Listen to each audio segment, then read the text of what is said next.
menarik nih, ada pengamat politik yang membongkar kenapa suara Ganjar Pranowo sampai seancur itu, bahkan di bawah Anies Baswedan. Itu hukuman dari rakyat kepada orang sombong. Itu adalah buah dari kesombongan Megawati kepada Pak Jokowi. Kita tahu sama-sama beberapa waktu yang lalu sempat viral. Orang menganggap bahwa itu adalah pelecehan Megawati kepada Pak Jokowi, perendahan Megawati kepada Pak Jokowi. Kesimpulan publik itu, meskipun pada faktanya Pak Jokowi adalah kader partai PDIP dan mungkin ketua partai boleh aja ngomong apapun, tetapi posisinya bahwa Jokowi sedang menjadi presiden. Lalu seolah anggapan publik direndahkan oleh Megawati.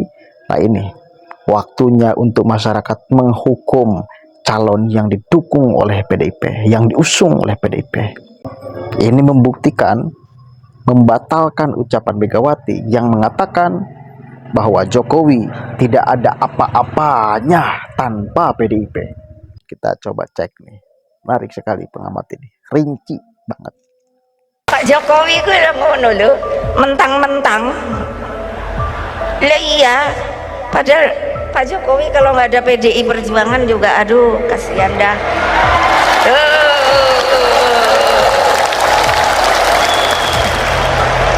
Lo legal formal lo. Beliau jadi presiden tuh nggak ada kan ini.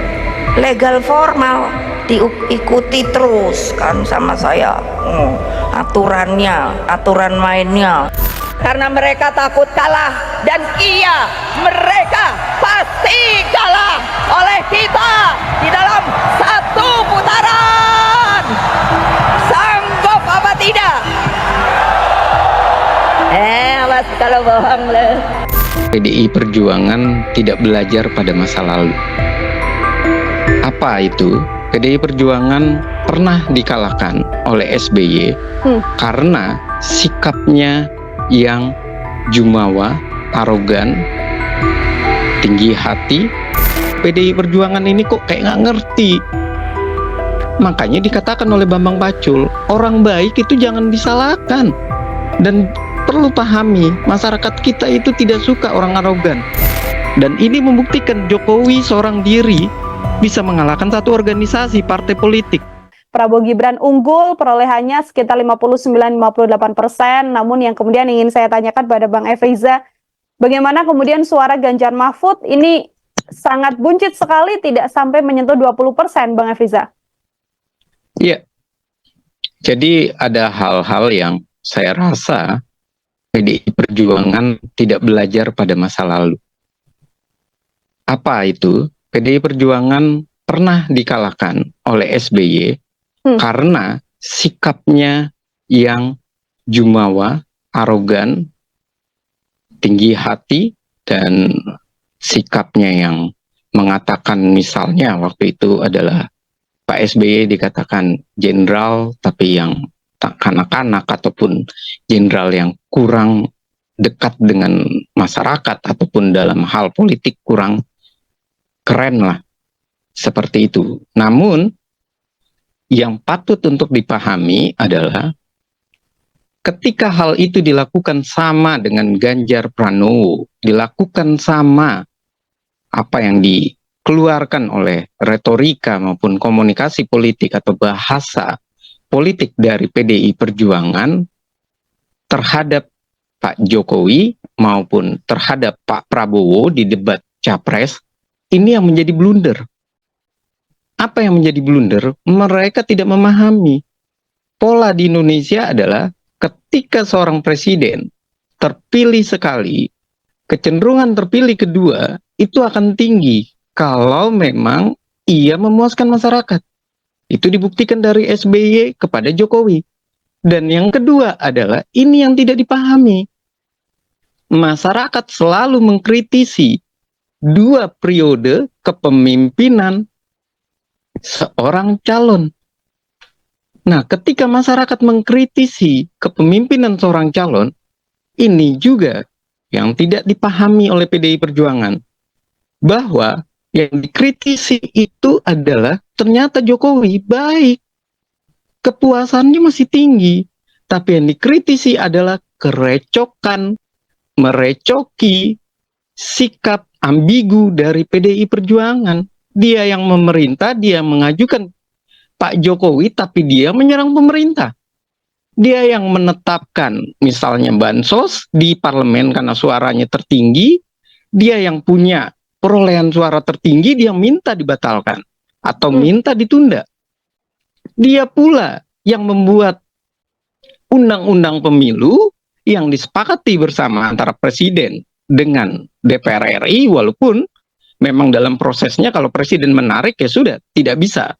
Namun dia pula yang malah menyalahkan ketika seseorang bekerja untuk masyarakat, ia masih tidak mengundurkan diri, masih bekerja, hanya mengambil cuti, lalu suruh mundur.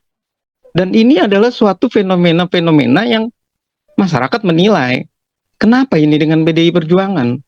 Kenapa PDI Perjuangan ini kok kayak nggak ngerti? Makanya dikatakan oleh Bambang Pacul, orang baik itu jangan disalahkan. Dan perlu pahami, masyarakat kita itu tidak suka orang arogan. Masyarakat kita itu tidak suka orang yang sombong.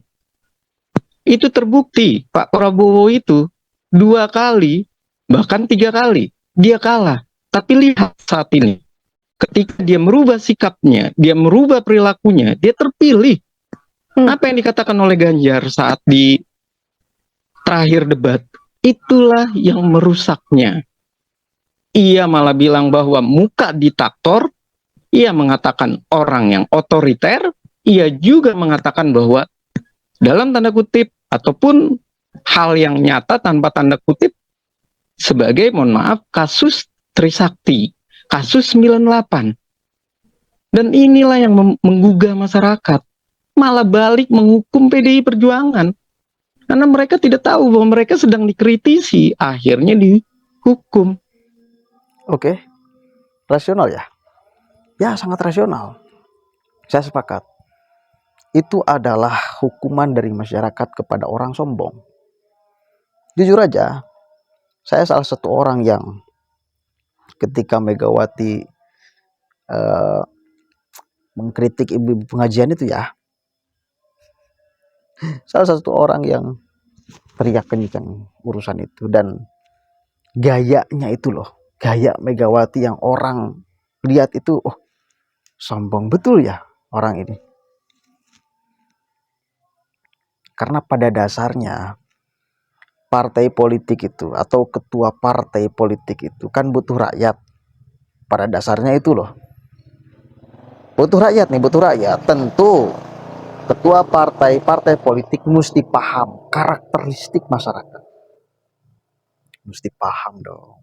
Gak bisa seenaknya, gak bisa searogan itu, karena bakal ada momen-momen tertentu di mana mereka akan menyembah rakyat. Momen sekarang pileg, pilpres, semua kan jualan rakyat kan. Sementara di lain sisi seolah mereka tidak menghadirkan sikap yang dicintai oleh rakyat. Ya tentu mencatat dong rakyat itu. Oh, Anda hanya butuh ketika apa. Ketika di luar itu, oh karakter Anda seperti itu ya. Itu dicatat betul. Dan saya juga menyayangkan di akhir perdebatan kemarin bagaimana Pak Ganjar Pranowo. Ya. Jangan pilih, ternyata berbalik. Yang tidak dipilih siapa sekarang? Ini adalah mudah-mudahan menjadi pelajaran bagi semuanya.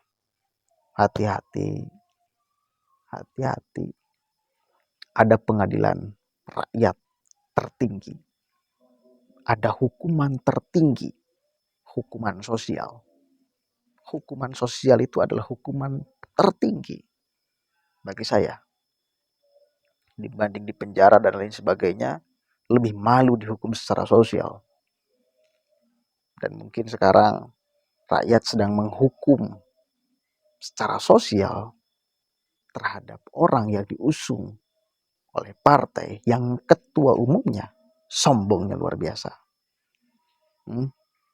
Dan sekaligus membatalkan ucapan Megawati bahwa Jokowi tidak ada apa-apanya tanpa PDIP. Ternyata sekarang kalimat itu terbalik. PDIP tidak ada apa-apanya tanpa Jokowi. Pengamat itu sampai mengatakan organisasi bisa dikalahkan oleh satu orang. Gila. Satu orang, bos. Satu orang Jokowi. Yang di belakangnya ada rakyat yang mencintai Jokowi. Yang di belakangnya ada rakyat yang support Jokowi. Yang di belakangnya ada rakyat yang tidak suka terhadap arogansi Megawati. Itu, bos. Oke, mudah-mudahan ada manfaatnya. Assalamualaikum warahmatullahi wabarakatuh.